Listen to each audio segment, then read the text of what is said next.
Partons à présent dans un pays qui a exporté dans le monde entier ses penne, ses rigatoni et ses spaghettis. On le sait peu, mais l'Italie ne produit pas que des pâtes, c'est aussi le premier producteur européen de riz. D'immenses rizières s'étalent sur plus de 120 000 hectares au nord du pays. Reportage dans la plaine du Pô, dans le souvenir exquis de Sylvana Mangano et Yannick Hézard et Julien Clouzot. C'est une terre couverte de rizières à perte de vue. Depuis plus de 500 ans, le riz pousse sur ces parcelles inondées en hiver et asséchées en été au moment des récoltes. Pourtant, nous ne sommes ni en Chine ni en Inde, mais dans le nord de l'Italie, à une centaine de kilomètres de la frontière française. Dans cette région, plus de 4000 producteurs vivent de cette précieuse céréale introduite par les moines cisterciens au XIVe siècle.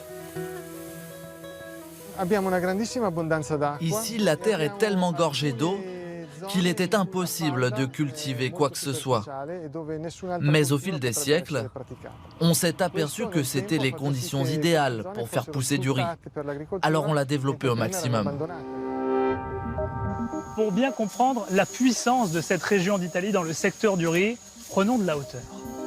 Chaque année, cette région produit 1,6 million de tonnes de riz, ce qui fait de l'Italie le champion d'Europe. Cela représente même 20% de ce que produit un géant asiatique comme le Vietnam, qui a pourtant l'avantage d'avoir 2 récoltes par an contre une seule en Italie. Une fois récolté, la plupart du riz est transporté vers cette gigantesque usine. Les camions y déversent chaque jour 600 tonnes de cargaison.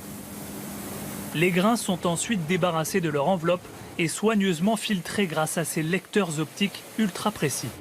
Carlo Preve fait partie de la 6e génération à la tête de cette entreprise et il aime rappeler que le riz est au cœur de la culture italienne. Beaucoup de personnes pensent que l'Italie c'est que le pays de pâtes, mais c'est pas vrai, c'est aussi le pays de le riz.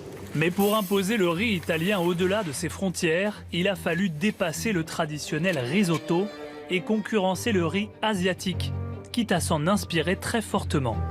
Dans ces laboratoires, après des centaines de tentatives, des chercheurs italiens ont réussi il y a quelques années une prouesse. Ils ont créé un riz similaire au riz basmati, mais qui pousse sous le climat italien, bien moins humide qu'en Asie. Un nouveau riz sans OGM, obtenu par un croisement. Pour obtenir une nouvelle variété de riz, on prend une première plante. On coupe le grain qui se trouve dessus avec de petits ciseaux, puis on coupe le grain d'une autre plante et on les assemble dans un petit sac. On attend ensuite une semaine pour qu'il germe et ça donne un nouveau riz. Grâce à ces innovations, le pays possède désormais une gamme de produits plus large, combinée à une grande capacité de production. Dans cette usine, ces machines emballent près de 50 000 paquets par heure, de quoi alimenter les consommateurs de toute l'Europe et même d'un peu plus loin. À gauche, ça va en Espagne, en face pour les Émirats et à droite pour les États-Unis. En France, ce riz italien est environ 30% plus cher que son concurrent asiatique. Mais cela n'empêche pas l'Italie de grignoter chaque année des parts de marché dans nos rayons riz et sur d'autres continents. Elle exporte aujourd'hui dans plus de 80 pays. Son riz se vend même désormais en Chine, où les ambitions italiennes ne font que commencer.